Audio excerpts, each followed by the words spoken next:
Hey everyone, today we're taking a look at Killing Floor 2 on the Potato Masher. If you don't know, the Potato Masher is a $375 PC custom built in 2014 and designed to compete with the PS4 for the rest of its life cycle. But today we're looking at this PC exclusive, or currently it's a PC exclusive, Killing Floor 2.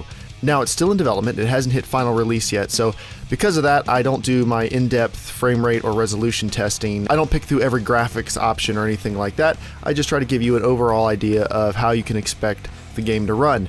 Now, even though this is still not released, it is in very good shape for an unreleased game, and they did say, the developers, Tripwire Interactive, said that they wanted it to be pretty much like a ready-to-release beta feature-wise, so that it wasn't the type of thing where there was going to be bugs every week, stuff broken all the time, anything like that. They wanted it to be pretty good and really playable right from the get-go. So it's been released for a while, but it hasn't officially released yet. So here I am running it at very high settings at 60 FPS. 60 FPS is my minimum here because it is a competitive online shooter.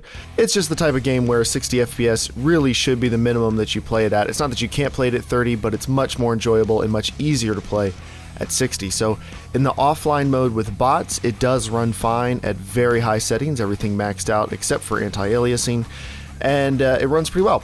Now, when you go online, at first I ran it at high settings, and it does run well. It looks almost the same, honestly. I'm sure I could find differences if I picked through the individual graphics options and did side-by-side comparisons, but without doing that, it looks largely the same.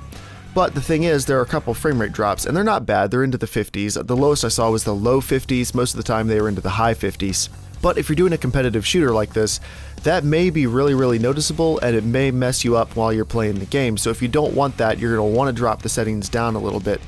So here it is running at high settings, and it's fine except for those few drops, but if you want to get rid of those, I dropped down to medium settings, and it ran perfectly from then on. And the game still looks good. Now, it's not a super cutting-edge game, it's not going to blow you away, but the quality at medium isn't a lot different from the quality at very high settings. Most of the differences are in small little things that you're not likely to notice when you're in the middle of gameplay. You'll notice when you're standing still, when you're doing weapon buys in between rounds, stuff like that, but you're not likely to notice it or go like, huh, that texture sucks, while you're in the middle of shooting a bunch of zombies. It's not really going to bother you that much.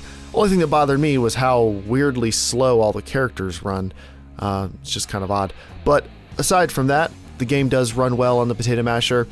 I feel like high will work for the final release at 60 FPS with no problems if I tweak a few of the settings. And again, this is a preview build, so I didn't dig into the settings too much because you never know what might change before the game actually releases, and there's no point in trying to figure out the best way to make it run when things are still subject to change, even if it's as polished as Killing Floor 2 is right now.